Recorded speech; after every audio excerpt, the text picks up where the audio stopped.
Kagabi lamang po itinaas na ng Pag-asa sa Super Typhoon category ang Tropical Cyclone Sinlaku sa labas ng PAR sa gitna pa rin niya ng matinding init ng panahon. At para sa detalye, kumustahin natin ang ating resident meteorologist. Nako, nandito sa studio at wala sa swimmingan. Ang weather Tito Alvin natin na laging may panahon para sa'yo. Good morning, kapatid! Good morning kapatid at good morning Mama Dibs. Ulat panahon na po tayo ngayong araw ng Lunes.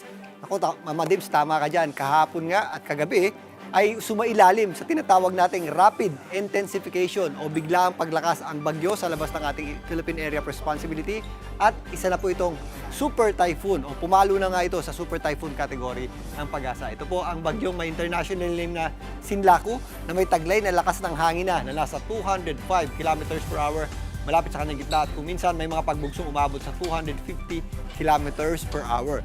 Ito po ay patuloy na kumikilos pa west-northwest sa bilis na 15 kilometers per hour pero sa kabutihang palad although ito po ay isang malakas na bagyo o isa lang super typhoon, ito po ay napakalayo sa ating bansa at huling namata ng Pag-asa sa layong 2,580 kilometers east ng Visayas at sa ngayon nga ay bumababa pa po ang tsansa nitong pumasok pa sa loob ng ating Philippine Area of Responsibility.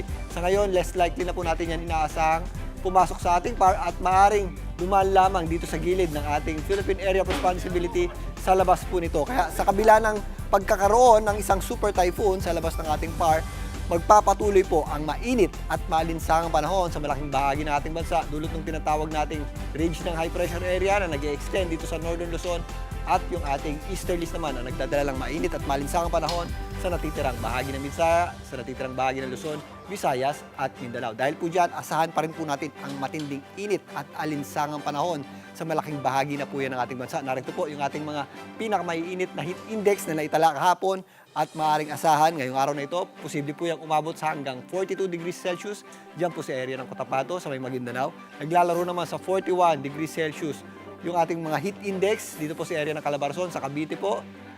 Possible din po yan sa Palawan, Iloilo, Eastern Samar at dito po sa Zamboanga del Sur. Sa Metro Manila naman, yung ating heat index ay pumapalo sa hanggang 38 to 40 degrees Celsius. So, umabot na rin po yan sa danger level. Again, ito pong mapanganib na antas ng heat index. Possible na po dyan ang madaling pagkahapo o pagkapagod, yung ating tinatawag na dehydration, possible din po at yung ating mga heat stroke, lalong-lalo na po sa may mga edad na. Kaya ugaliin po natin ang pag-inom ng tubig, umiwas din po tayo sa direktang init ng araw, lalong-lalo na po pagsapit po ng tanghali. Dito po sa Metro Manila, magpapatuloy din po ang mainit at malinsangang panahon, lalong-lalo na sa tanghali. Medyo manipis po yung ating kaulapan, pero pagsapit ng hapon, bahagya nagiging maulap yung panahon natin.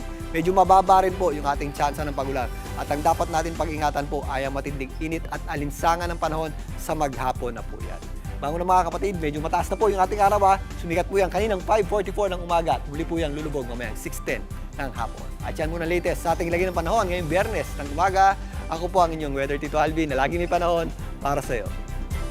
Mga kapatid, dito Alvin Pura po na laging may panahon para sa iyo, umaraw man o umulan, dapat laging handa. Kaya para maging updated sa pinaka-latest weather updates, mag-follow at mag-subscribe na sa social media pages ng News 5.